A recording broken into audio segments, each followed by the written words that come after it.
In this video, I'm going to show you how to cut a mesh in Blender fast using the knife tool.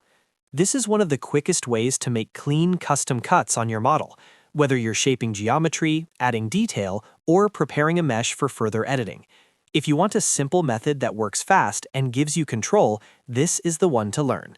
And before we jump in, make sure to hit like and subscribe for more quick Blender tutorials like this. Alright, let's get started. First, select the object you want to cut. You can click on it in the viewport to make sure it's active. Once your object is selected, press Tab on your keyboard to switch into Edit mode. Edit mode is where you can actually change the geometry of the mesh, so this step is important. Now that you're in Edit mode, press K to activate the knife tool. As soon as you do that, Blender will let you start drawing your cut directly across the mesh. Move your cursor to the spot where you want the cut to begin, then click to place your first point. After that, continue clicking to draw the cut line exactly where you want it. You can make straight cuts or create angled shapes depending on what you need. If you want to adjust the path, just keep clicking to add more points before finishing the cut.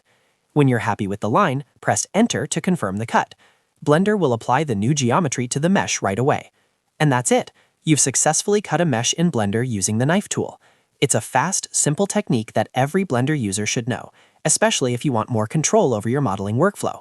If this helped, don't forget to like the video and subscribe for more Blender tips, shortcuts, and beginner-friendly tutorials. Thanks for watching, and I'll see you in the next one.